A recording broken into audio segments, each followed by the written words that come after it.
नदी के पानी से साबुन लगाएंगे तो फेना कम करेगा, और सरफ घोल देंगे तो फेना ज्यादा कर। 10% क्या होना चाहिए? मॉइस्चराइजर या नमी होना चाहिए, और उसमें नमक की मात्रा होनी चाहिए। कई कई को साबुन लोढ़ा ऐसा होता है। साबुन का झाग से आंख काहे पर आता है?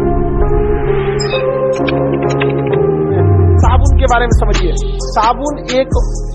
साबुन जो होता है ये वसा का बना होता है। किसका वसा होता है? तो एक वसी अम्ल होता है। किसका?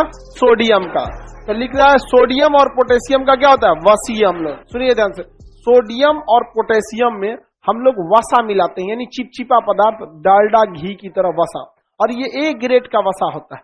तो कहेगा कि साबुन है उच्च वसा, सामान्य वसा, निम्न वसा। कौन सा? उच्च वसा। जितना ज्यादा वसा की कैटेगरी अच्छा करेंगे साबुन उतना स्मूथ होते जाएगा। डव लगा लीजिए, साफे नहीं होता है ससुरा। एक बार हम गलती से डव लगा लिए, तो धो रहे हैं वही में फसल लगा है। हमको लगा कहीं दाढ़ी उड़ी में फसल तो नहीं है, मार पोछ मारे हैं। तब हमको समझ में आया कि ये उसके लिए है जिसके पास बहुत समय है। मार पानी आराम। हम लोग के पास देर समय रहता है। एक नंबर है लाइफ बॉय, उससे भी मस्त है सर्फ एक्सल। एक नंबर है घड़ी और सर्फ एक्सल। नहाइए एकदम जबरदस्त होगा। चलिए अब ध्यान से समझिए। ये गधा कहाँ था सभी सब जॉन्डिस वाला?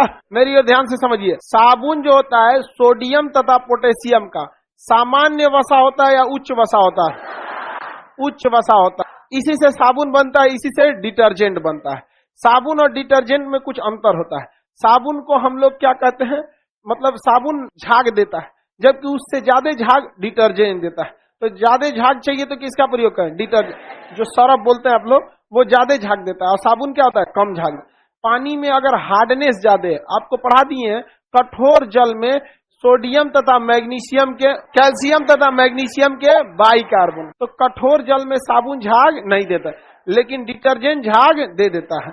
आप नदी के पानी से साबुन लगाएंगे तो फेना कम करेगा, और सरफ घोल देंगे तो फेना ज्यादा कर देगा। समझ में आ गया कि नहीं आ गया? किसी को कोई दिक्कत नहीं है? आगे बढ़ जाएं। चलिए अब ध्यान समझते हैं। साबुन तथा डिटर्जेंट जो होता है, सोडियम किसके उच्च वसीय होते हैं? सोडियम और पोटेशियम के उच्च वसा होते हैं। ये झाग देते हैं। साबुन की खासियत है ये कठोर जल के साथ झाग नहीं देता है, जबकि डिटर्जेंट कठोर जल के साथ झाग दे देता है। साबुन में नमी की मात्रा रहनी चाहिए, वरना एकदम सूख जाएगा तो झाग नहीं दे पाएगा।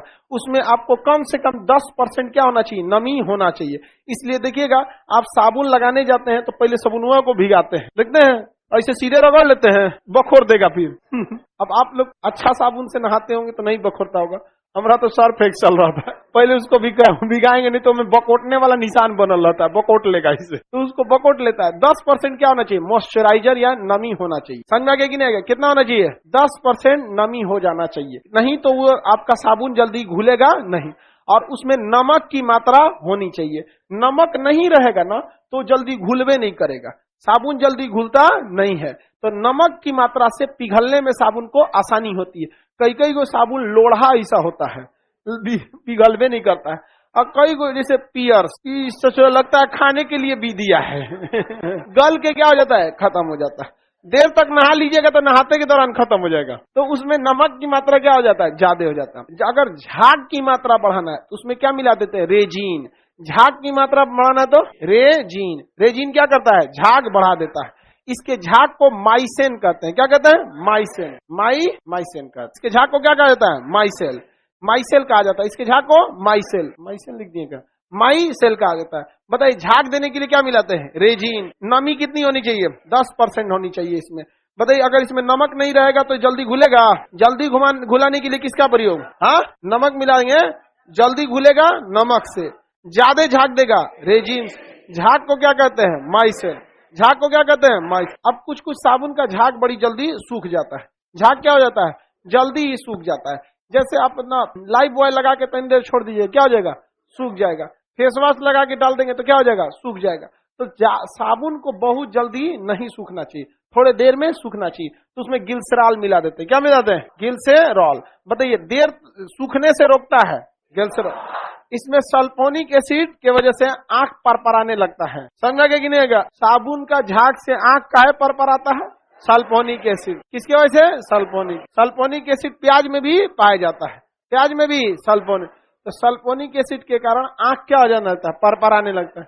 वही जो बोलिए परपराने, छरछराने लगता है, लहरने लगता है, जो बोलना है आप बोल सकते। समझा कि जलन देने लगता है। सीबीएसई वाला भी कुछ बोलता ही होगा।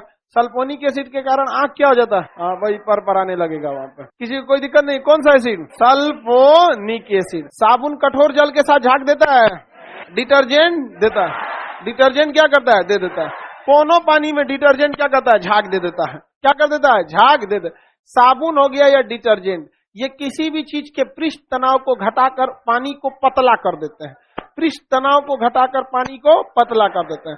साबुन या डिटर्जेंट पृष्ठ तनाव को बढ़ाते हैं कि घटाते हैं? घटाने से पानी क्या हो जाता है? पतला। और एकदम गहराई तक बकोट बकोट के, खखोर खखोर के क्या करता है? निकाल देता है। मैल क्या हो जाता है? निकाल देता है। देखते होंगे कभी कभी आप सरफ से कपड़ा धुलते होंगे, झाग एकदम काला निकलता होगा, समझ में नहीं आएगा। वैसे भी लड़का सब बहुत 1 महीना पे तो कपड़ा धुलेगा, जीन्स उतारता है और उसको टांग देता है, 15 दिन बाद फिर उसी को पहन लेता है। सही है कि नहीं है?